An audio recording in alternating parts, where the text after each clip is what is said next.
Hello guys, welcome back to MJ School of Mining and Geology. In today's lesson, we are dealing with what we call textural equilibrium in metamorphic petrology. Please don't forget to like, share, comment, and hit the notification button below so that you get notified once we upload new content. So basically, the term textural equilibrium, it refers to a stable state in which the minerals in a rock are arranged in such a way that they minimize their surface energy and maintain balanced proportion relative to each other. This kind of texture is found in non-foliated rocks such as Hornfels and Granofels, and you may also see it in the quartzite and marbles.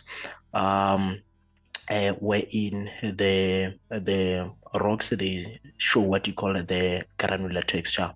All right. So and it is achieved when mineral grains have attained stable size, shape, and orientation in response to the conditions of temperature, pressure, and fluid presence during metamorphism. So basically, the mineral phases are in state where there's going to be no further growth, dissolution, and reaction that will be occurring unless you have the conditions changing. All right, this kind of equilibrium is associated with what we call the contact type metamorphism, wherein the magma is baking the country rocks and then changing the texture and the texture of the country rocks. It can be a limestone changing into a marble, or it can be let's say sandstone changing into a quartzite, or it can be granofels and hornfels. All right. Now, these textural equilibrium textures, they are very important because they these textures, they provide clues about the thermal history of the rocks and their proximity to heat sources, such as magma bodies. All right. So by studying these textures, petrologists can infer the conditions under which the rocks formed and the nature of the metamorphic processes involved, which is why it's very important. These textural equilibrium textures, they're very important for as indicators of metamorphic conditions, and they're also important for understanding the metamorphic processes and fluids interaction. Okay, so we know that the stability of certain minerals and their textural arrangement, it can reveal so much about whether the rock underwent open or closed system metamorphism, where in the absence of reaction rings or overgrowth in equilibrium textures, they would often suggest the limited fluid infiltration. But when we look at the more complex textures, that can indicate significant fluid movement. Okay? And they're also important by reconstructing the geologic histories. Okay, so we know that textural equilibrium, it would exhibit the that the rock has reached a stable state under specific metamorphic conditions, which that can be tied to specific tectonic events. Would be talking intrusion of plutons or just the regional heating events. Okay. But in the at last, these textural equilibrium textures, they are very important in guiding the resource exploration. All right. For example, we know the when magma intrudes, it loses some of its heat into the whole rocks, and then there's gonna be a solution of water, and then that water would,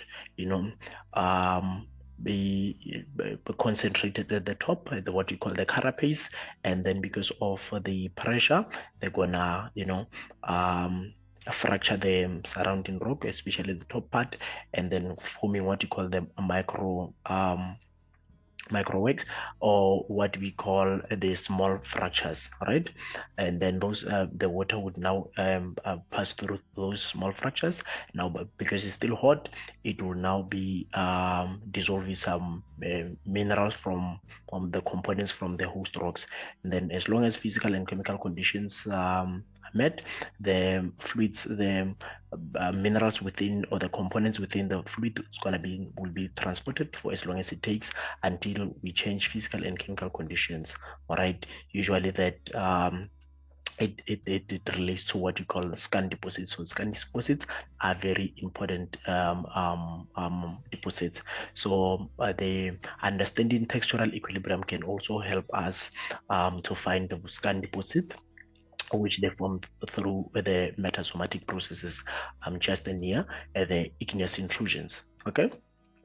Yes. So which is why I've mentioned already that the um, contact metamorphism is very important during the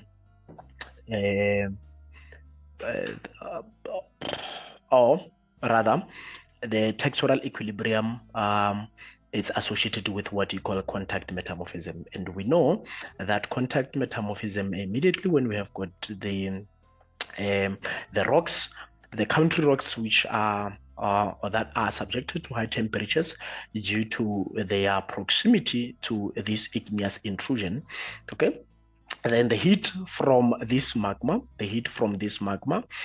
would usually bake these surrounding rocks. Surrounding rocks can be limestones and many other rocks. Okay, but now during baking, this would cause the minerals to recrystallize without significant pressure or directed stress. Okay, that when it happens, it will lead to the formation of rocks like Hornfels and Granofels.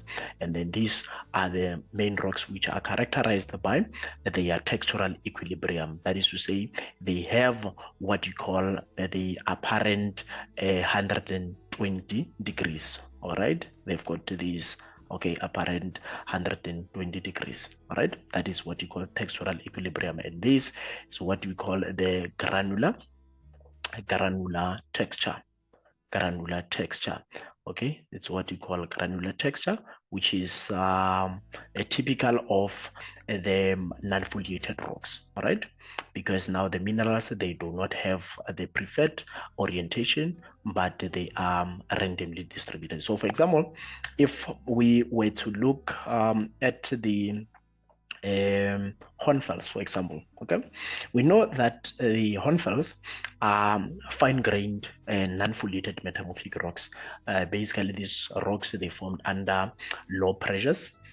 We don't need any pressure, but we require at least high temperatures, which is why these rocks, they form usually close to or in proximity to the magmatic intrusions. Okay. Now, the minerals in Hornfels, they're gonna have this granular texture, or if you don't want to say a granular texture, you would say the minerals are tightly packed and interlocked. Okay, they're tightly packed and interlocked, and these when they're doing that, they are achieving the textural equilibrium with apparent angle of 120 degrees. Okay, so these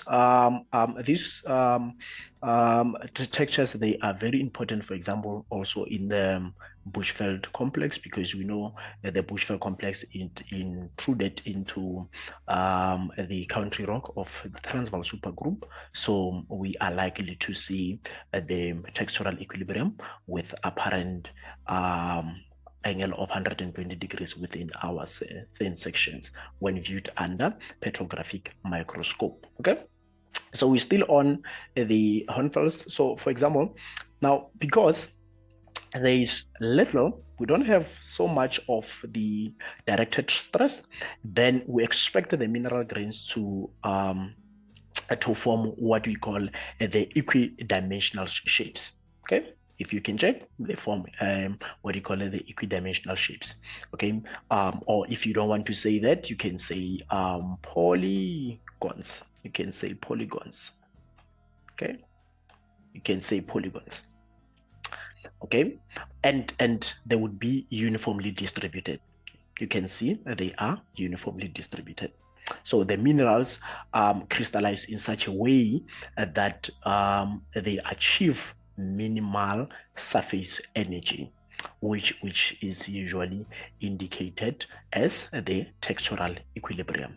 That is when we were talking Hornfels. But now, let's say Granofels as well. Okay, as a massive non-schistose metamorphic rock. We don't expect it to have schistosity because this is non-foliated rocks. They've got the granular texture, or the minerals, they are tightly packed and interlocked. All right. So these granofels from granular, grano from granular shows that it's granular, and of course it's non-foliated.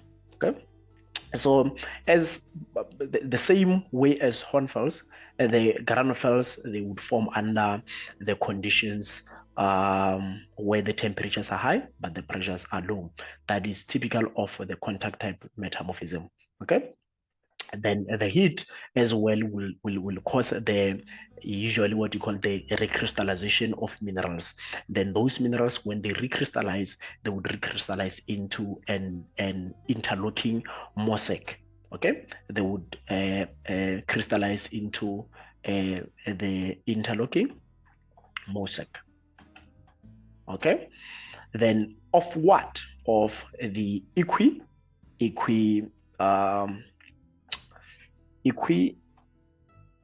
or equant grains. Okay, equant grain. Never mind my writing. Yeah, my handwriting is bad, I know. Sorry about that. Yeah, so as I mentioned, that the heat would cause the recrystallization of the minerals. Okay, then those minerals, they would recrystallize into an interlocking mosaic of or equant grains, or the equidimensional grains. Okay, so now the absence of that directed pressure would also result in a uniform coarse-grained texture, or the texture that can be seen with your naked eyes. Then that will also show what you call the textural equilibrium. That is similar to that of the Hornfels. Okay, that's exactly what you are seeing here. So these this texture is very important to understand so many things, like understanding the metamorphic processes and fluid interactions. They can also help us reconstruct geological histories and indicate metamorphic conditions, and so forth, and so forth. All right. So that was a quick view on the textural equilibrium. These textures are very important if you let's say you're doing a research, and you are, yes, basically maybe you're a researcher, or you're just a student, or you're just curious to understand the metamorphic processes. Usually this would be very beneficial to those who are studying rocks that they were affected by usually the magmatic intrusions, which is why I gave example as the example of the Bushveld complex as one of the best natural testing facility. All right, that is to say, anyone who want to understand the formation of the magmatic intrusion, they use Bushveld as the frame of reference. So, which is why this texture will be also beneficial to those who are studying the Bushveld and many other rocks that were affected by the intrusions. Okay. So don't forget to like, share, comment, and subscribe to this YouTube channel so that we keep producing this kind of a content. All right.